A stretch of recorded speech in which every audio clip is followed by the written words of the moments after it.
वचन पिता पुत्र पवित्रात्मा के नाम पर आमीन। सर्वशक्तिमान महान परमेश्वर पिता, हम आपको धन्यवाद देते हैं, राजाओं के राजा प्रभुओं के प्रभु प्रभु यीशु मसीह। आपके जैसा ना तो कोई था, ना कोई है, ना कोई होगा। आप आदि और अनंत हैं, आप अल्फा ओमेगा हैं, आप मार्ग सत्य और जीवन हैं। आप जीवन की ज्योति हैं, आप जीवन की रोटी हैं, आप जीवन के जल हैं, आप मुक्ति का कटोरा हैं। पिता, आप स्वर्ग राज के द्वार हैं, आपके बिना पास आए कोई पिता के पास नहीं जा सकता। हे यीशु, हम पर दया कीजिए, अपनी कृपा, अपनी करुणा, अपनी सच्चाई, अपनी भलाई प्रभु हम पर बनाए रहें। आपके कहे अनुसार हमारा जीवन होते जाए, पवित्रताई और खराई हमारे जीवन का हिस्सा हो। हम आपके कहे अनुसार जीवन जिए, पाप गुनाह से सदा दूर रहें प्रभु। हर एक परिस्थिति, हर एक विपत्ति हमारे जीवन से सदा दूर रहे प्रभु। मेरे मुख पर पहरा बिठाइए, मेरे होठों के द्वार की रखवाली कीजिए। आज बोलने वाला मैं नहीं, वरन आप स्वयं मुझ में होकर अपने वचनों के द्वारा बातचीत करें। आज का हर एक वचन प्रभु आशीष से भरा वचन हो परमेश्वर। आज का एक एक वचन परमेश्वर आपके बेटे बेटियों के जीवन को बदल कर रख देने वाला वचन है प्रभु। हर एक परिस्थिति, हर एक बात, हर एक परमेश्वर काम, हर एक परिस्थिति हमारे जीवन की आपके नियंत्रण में और आपके कहने अनुसार हो। सारी बातों को आपके चरणों में रखते हुए यह प्रार्थना विनती नाजरत के यीशु मसीह के मीठे और मधुर नाम से अब्बा पिता से मांगते हैं, सुनिए और दया से ग्रहण कीजिए। आमीन आमीन। Hallelujah hallelujah. तो आइए हम प्रभु के वचन की ओर जाएंगे। मेरे साथ निकालेंगे विधि विवरण ग्रंथ अध्याय 12 पद संख्या 28। आज हम वचन को पढ़ते पढ़ते आगे नहीं, वचन को पढ़ते पढ़ते थोड़ा सा पीछे जाएंगे, क्योंकि आप लोग को जानना ज़रूरी है कि परमेश्वर आपके जीवन में कैसे काम करता है और कैसे काम करता रहेगा और कैसे काम करेगा। ये सब जानने की ज़रूरत है हमें, और आज का वचन आपको बता सकता है। और कोशिश करूँगा मैं, प्रभु मुझे शब्द दे कि मैं आप लोगों को एक्सप्लेन कर सकूं आज के वचन को, कि आप परमेश्वर के उन वायदों को, उन ब्लेसिंग को, उन आशीषों को कैसे प्राप्त करेंगे। हालेलुया। तो 12 अध्याय का 28 वचन, विधि विवरण ग्रंथ 12 अध्याय का 28 वचन, 12 अध्याय का 19 वचन और 11 अध्याय का 24 और 25 वचन हम देखेंगे। मतलब हम पीछे की तरफ जाएंगे, क्योंकि परमेश्वर विधि विवरण में, गणना ग्रंथ में, उत्पत्ति में सारी बातें समझा के रखे। हम आगे बढ़ते जा रहे हैं, इसलिए सारे नियम कानूनों को जानने का ज़रूरत है हमें, और परमेश्वर की ब्लेसिंग आशीषें कब हमें कैसे मिलती हैं ये जानने की ज़रूरत है। तो चलिए मैं आप लोगों के लिए विधि विवरण ग्रंथ अध्याय 12 पद संख्या 28 पढ़ूंगा। पेज नंबर 240 पुराना विधान में मिलेगा। Hallelujah hallelujah. मतलब प्रभु की स्तुति हो। हालेलुया। प्रभु का वचन कहता है, उन सब आदेशों का सावधानी से पालन करो। कौन से आदेशों का सावधानी से पालन करो बच्चों? जो नियम, जो आदेश, जो बातें परमेश्वर ने मूसा को कह सुनाई।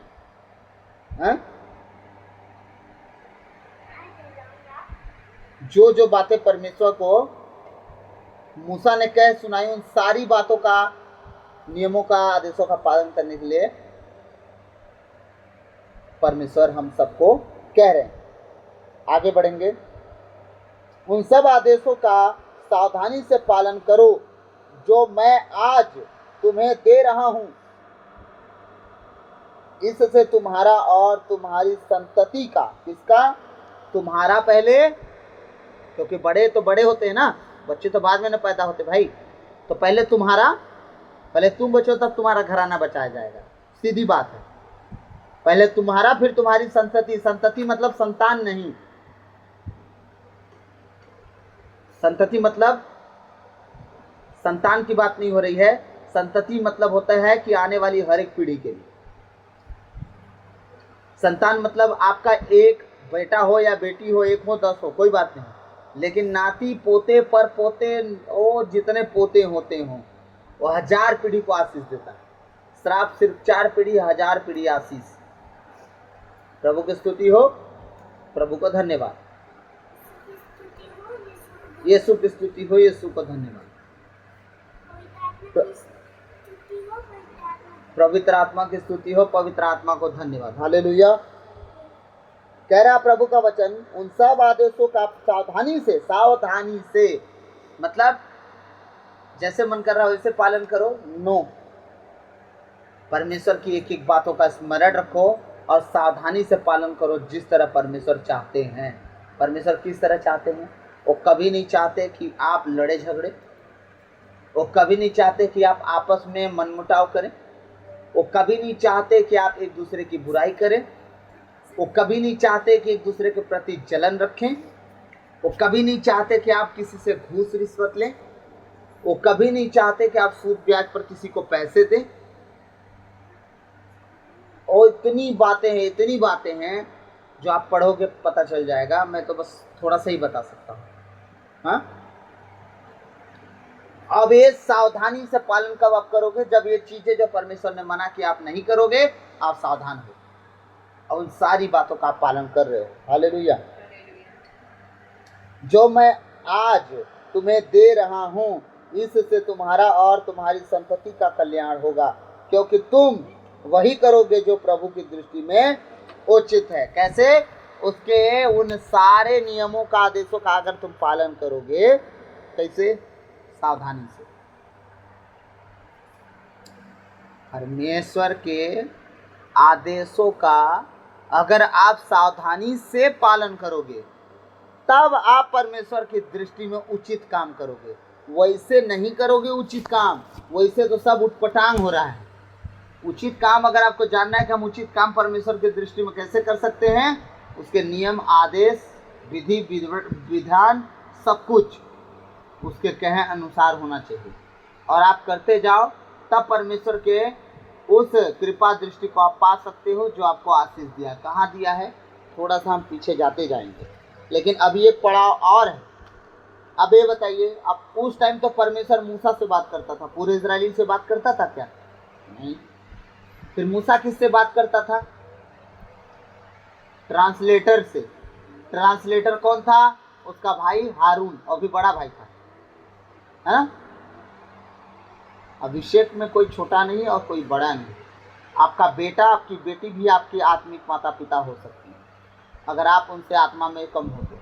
हालेलुया। वो भी आपको शिक्षा दे के आपके आत्मिक माता पिता बन सकते हैं। मूसा छोटा भाई, हारून बड़ा भाई, लेकिन बड़ा कौन बना आत्मिक रीति में? मूसा। ट्रांसलेटर बना कौन? हारून। परमेश्वर क्या किया? अब देखिए यहाँ जो मेन कहानी है, जो आज इजराइलियों को जिनको जानने की जरूरत है, कौन है वो? महायाजक और याजक। महायाजक कौन था? मूसा।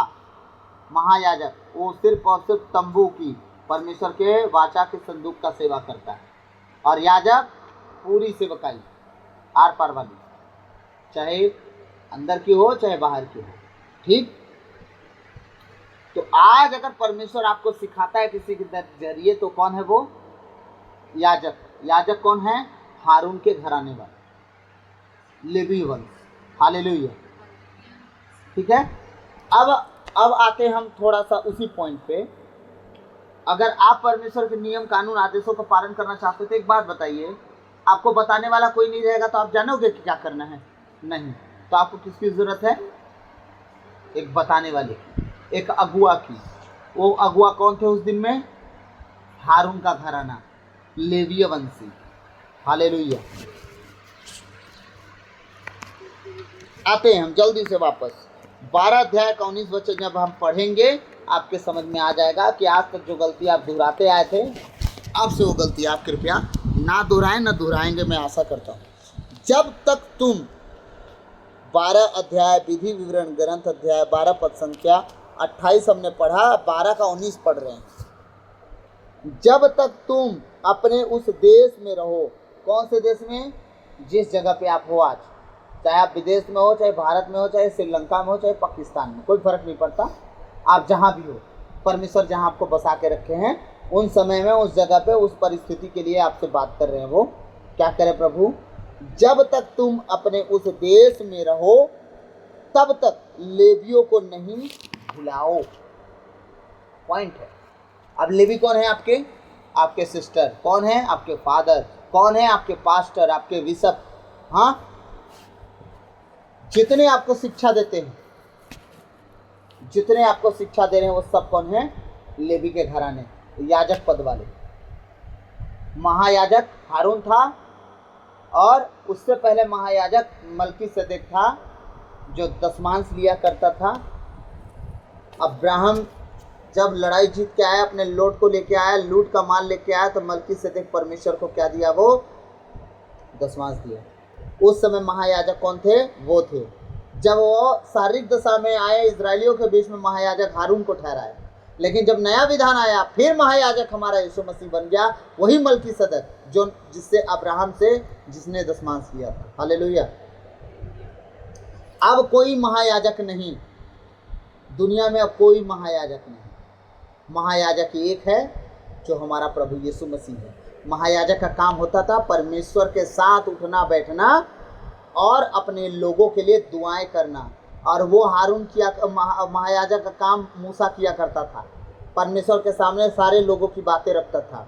अब महायाजक हमारे प्रभु यीशु मसीह हो गए हैं। अब पिता परमेश्वर के पास जाके निरंतर हमारे लिए प्रार्थना दुआ कर रहे हैं। हमारे लिए वो वकील बन गए हैं, हमारे लिए वो डिबेट कर रहे हैं परमेश्वर से।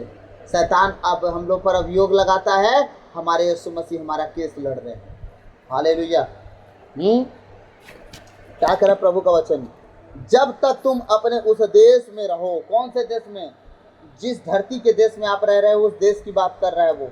स्वर्ग जाने से पहले, नरक जाने से पहले जिस देश में आप बसे हो ना, उस देश की बात कर रहे हैं। तब तक लेवियों को नहीं भुलाओ। आज हम अपने फादरों को तुच्छ समझ के बैठ गए हैं। अरे मैं नहीं हूँ भैया इसमें, मैं अपने फादरों को बहुत इज्जत करता हूँ। वो अगर ना होते तो आज हम प्रभु को कभी ना जान पाते, पूरा दुनिया नहीं जान पाता। उन्हीं का दान है कि आज दुनिया के कोने कोने में सुसमाचार फैलाया गया है। कितना कष्ट सह सह के सुसमाचार फैलाए हैं। हालेलुया। हाँ, अपने पास्टरों को कभी नहीं भूलिएगा। उनको मारा गया, जलाया गया, कितना मैन फर्क नहीं पड़ता। आप ये मत सोचिए कि किसके वजह से बात हो रहा है। आप प्रभु का सुसमाचार बांटो। नाम से क्या रखा है, चाहे आप फादर बनो, सिस्टर बनो, पास्टर बनो, पुरोहित बनो, बिशप बनो, कोई फर्क नहीं पड़ता। आप जो भी बने हो प्रभु के नाम से बने। सुसमाचार बांटने वाला लेवी के घराने का याजक कहलाएगा। बात खत्म।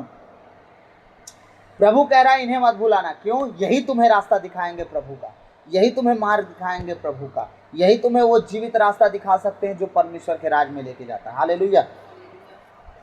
इसलिए प्रभु कह रहा है इन्हें तुम नहीं भूलना। अगर तुम इन्हें नहीं भूलोगे तो फायदा क्या होगा? फायदा ये होगा जो आपने कभी सोचा भी नहीं। प्रभु का सही रास्ता। एक बात बताइए, जब फिलिप्पुस और खोजा, कहानी तो याद आ रहा होगा, है ना?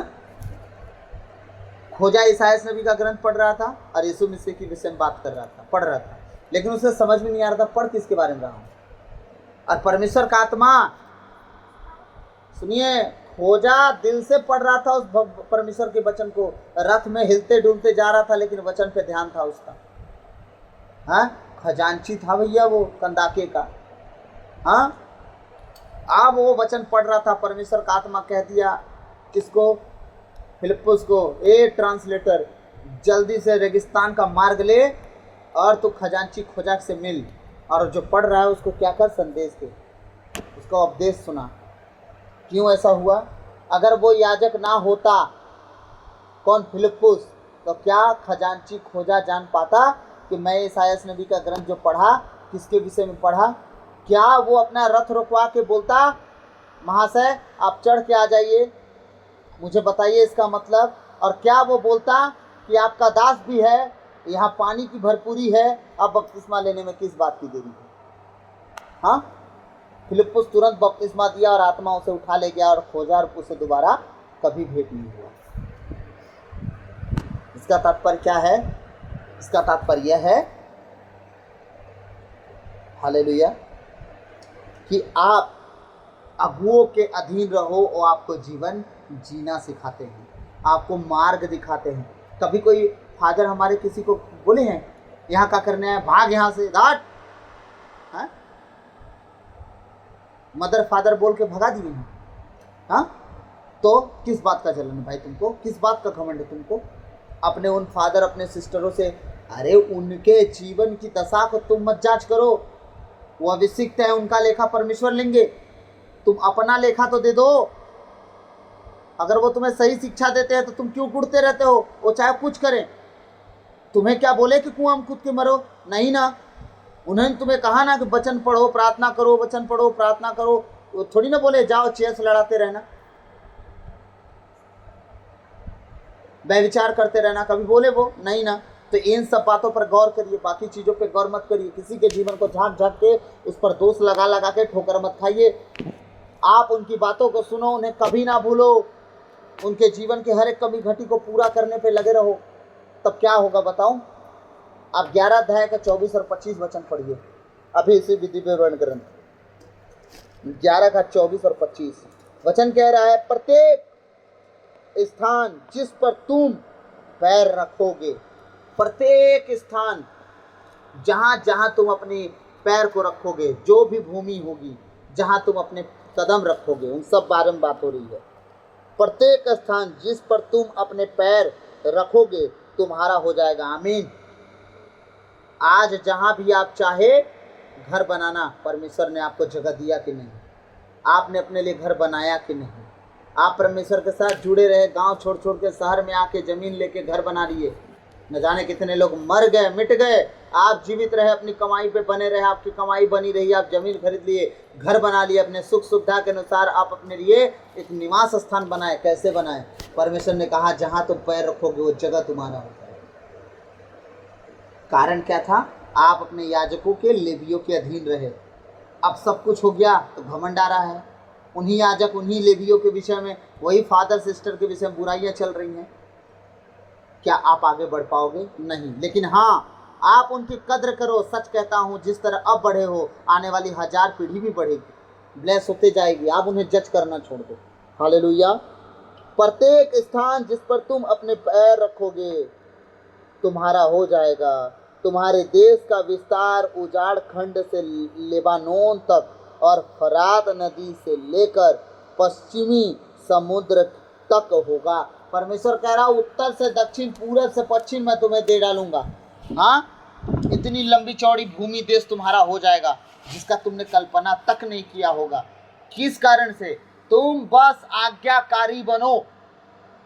मेरा आज्ञाकारी लेवी याजक बने और उसका आज्ञाकारी तुम बनो। बस इसके बाद देखो, तुम जिस भूमि पर पैर रखोगे वो तुम्हारा होगा।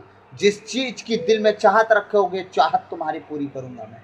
तुम मेरे राज्य और धार्मिकता की खोज बस करो, दुनिया की सारी चीजें तुम्हारे पीछे पड़ेंगी और तुम्हें मिलेंगी।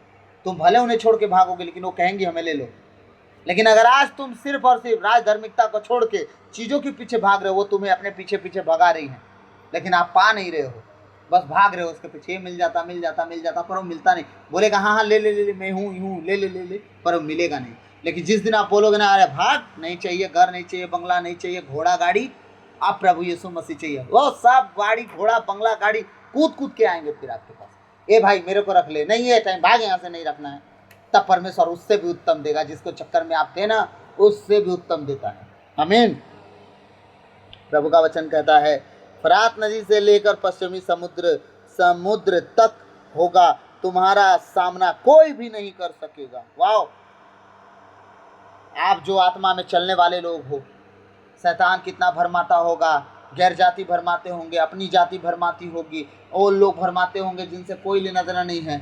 आओ लोग आपको लगता होगा कि दबा देंगे, डांट देंगे, हड़का देंगे। अपना जीवन सही कर दो। परमेश्वर का आत्मा जब उन्हें पीटना शुरू करेगा ना, आप देख नहीं पाओगे कहाँ गए वो।